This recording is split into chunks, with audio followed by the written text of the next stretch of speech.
스마트폰이 대중화되던 2011년 잘나가던 싸이월드가 쇠퇴하고 트위터가 떠오르던 시기부터 정보의 시대가 도래하고 있었습니다. 과거에는 성공하기 위해선 정보를 가지고 있는 대학에 가는 것이 유리했는데 이제는 인터넷만 들어가면 쉽게 정보를 접할 수 있게 되었고 좋은 교육을 받고 실력을 쌓으려면 좋은 대학에 가야 한다는 말이 무색해진 시대가 왔습니다. 그런데 옛날처럼 정보가 없는 시대에 학교 공부를 못해 대학에 가지 않았어도 성공한 사람들을 볼 수 있습니다. 그 사람들은 어떤 비밀이 있는 것일까요? 성공하기 위한 조건으로는 환경, 인내력 등등 여러 가지가 있겠지만 개인의 능력에서 가장 중요한 것은 기억력입니다. 성공한 사람들은 공부를 할 때나 일을 할 때도 어떤 한 분야의 기억력이 탁월하다는 공통점이 있습니다. 전보다 더 나아지려면 어떤 점에서 부족한지, 더 잘하려면 어떻게 해야 하는지 등등 고수들은 자신의 분야에서 공부하고 경험하며 쌓아놓은 데이터를 많이 가지고 있기 때문입니다. 하지만 우리가 생각하는 기억력이라 하면 암기를 잘하거나 수학 공식이나 영어 단어를 잘 외우는 것만 생각하기 때문에 학벌이 좋아야 부자 된다 라는 말이 생겨납니다. 말을 잘해서, 기술이 좋아서, 운동을 잘해서 등등 너무나 다양한 분야에서 성공하는 사람들이 많지만 그런 사람들 중에서 공부를 하기 싫어했던 사람들도 많은 것을 보면 기억력에는 암기력만 있는 게 아니라는 것이 증명됩니다. 제가 말하려는 것은 공부가 필요 없다는 것이 아닙니다. 자신에게 잘 맞고 좋아하고 잘 할 수 있는 분야를 찾아서 그 분야에서 공부가 필요하다는 것이지 절대 공부 자체가 필요 없다는 것이 아닙니다. 이때 필요한 것은 나에게 강력한 기억력 부분이 어떤 부분인지 찾는 것입니다. 기억력이 다양하다는 것을 인정한다면 모든 사람에게는 강한 기억력 분야 하나쯤은 존재한다는 것도 납득이 됩니다. 책 당신의 뇌는 변화가 필요합니다에서 나온 기억력의 종류를 소개해드리겠습니다. 기억력의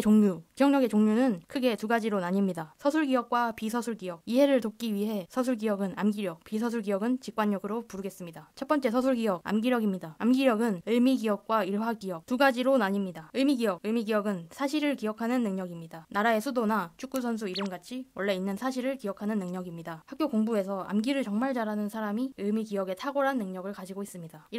일화기억은 사건의 스토리를 기억하는 능력입니다. 영화나 책의 줄거리를 잘 기억하고 사회적인 중요한 사건들도 잘 기억하는 능력입니다. 일화기억을 잘하는 사람이라면 스토리가 중심인 역사에 관심이 많거나 드라마, 영화, 소설에 관심이 많습니다. 전후관계를 잘 기억하기 때문에 상황 파악하는 능력도 좋을 가능성이 높습니다. 두 번째, 비서술기억, 직관력입니다. 직관력은 무의식 중에 일어나는 반응으로 생각하지 않아도 뇌가 자동적으로 반응할 수 있는 능력을 의미합니다. 어쩌면 약간 타고났다 할 수 있는 능력입니다. 직관력은 예비화, 조건화, 절차기억 세 가지로 나뉩니다. 예비화는 어딘가 오류가 있는 글을 아무런 문제 없이 올바르게 해석할 수 있는 능력입니다. 예를 들면 띄어쓰기 오류에도 올바르게 해석이 가능하거나 약간의 단서가 주어지면 쉽게 회상할 수 있거나 단어의 맨 앞과 맨 뒤가 올바른 위치에 있다면 가운데 글자의 순서가 이상해도 잘 해석할 수 있는 능력이 예비화입니다. 이거 말고 지금처럼 네 글자씩 순서 바꿔 써도 돼요. 이상하게 한국인은 읽을 수가 있거든요. 이거 역시 번역기는 안 나와요. 재미있는 훈민정음 세종대왕 만만세.